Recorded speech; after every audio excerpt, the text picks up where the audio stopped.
ایک شخص امام جعفر صادق کی خدمت میں حاضر ہوا اور کہنے لگا کہ حضور، مجھے آپ سے ایک مسئلہ معلوم کرنا ہے۔ آپ نے فرمایا کہ پوچھو۔ کہنے لگا حضور، میری شادی میری پسند اور میری مرضی سے ہوئی تھی۔ جب میں نے اپنی بیوی کو پہلی بار دیکھا تھا تو وہ مجھے دنیا کی سب سے خوبصورت عورت لگی۔ وہ میرے اعصاب پر چھا گئی، ہر وقت بس اسی کا خیال رہتا تھا۔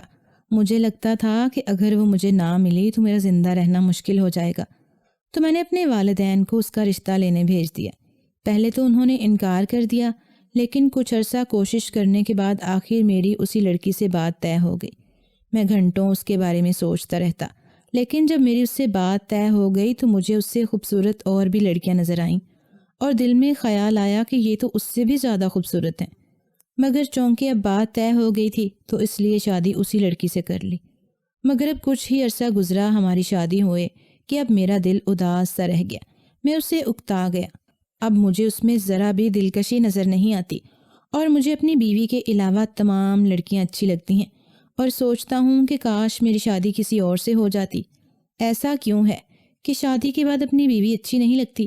میں اس بارے میں بہت حیران ہوا کہ جس لڑکی کو میں نے اتنی تک و ودود کے بعد حاصل کیا اور جس کے بارے میں میں ہر وقت سوچتا رہتا تھا، وہ اب مجھے کیوں اچھی نہیں لگتی؟ امام صاحب اس کی بات بہت توجہ اور غور سے سنتے رہے۔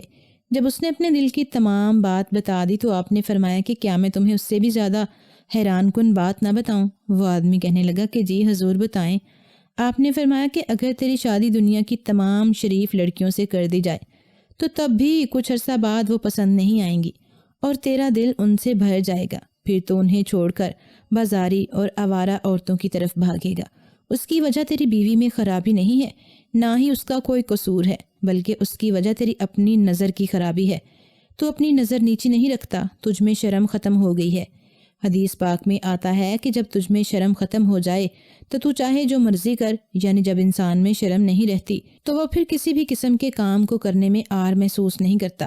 تمہارا مسئلہ یہ ہے کہ تم دوسری عورتوں کو بری نظر سے دیکھتے ہو، اس لیے تمہیں اپنی بیوی اچھی نہیں لگتی۔ تم جان لو، اگر تم نے اپنی نظر نیچی نہ کی تو ایک دن تمہاری عزت اور تمہارا وقار ختم ہو جائے گا، تم ذلیل ہو کر رہ جاؤ گے، پھر دنیا کی کوئی بھی شریف اور وفادار عورت تمہاری زندگی میں نہیں رہے گی، آوارہ اور بدچلن عورتیں ہی تمہارا مقدر بن جائیں گی۔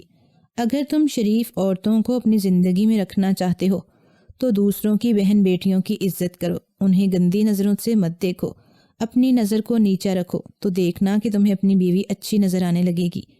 تو دوستو، ہمیں بھی چاہیے کہ ہم اپنی نظر کو نیچا رکھیں، اس طرح اللہ کی نظر میں تو ہم پسندیدہ ہوں گے ہی، ساتھ ساتھ لوگوں کی نظر میں بھی ہماری عزت اور مقام بن جائے گا، اور سب سے بڑی بات کہ ہمیں دلی سکون مل جائے گا، ہم بے خوف ہو جائیں گے، ہماری شادی شدہ زندگی خراب نہیں ہوگی، ہماری اولاد کی تربیت متاثر نہیں ہوگی، ہم لڑائی جھگڑوں سے بچ جائیں گے۔ تو دیکھا کہ صرف ایک نظر نیچی رکھنے کے کتنے فائدے ہیں۔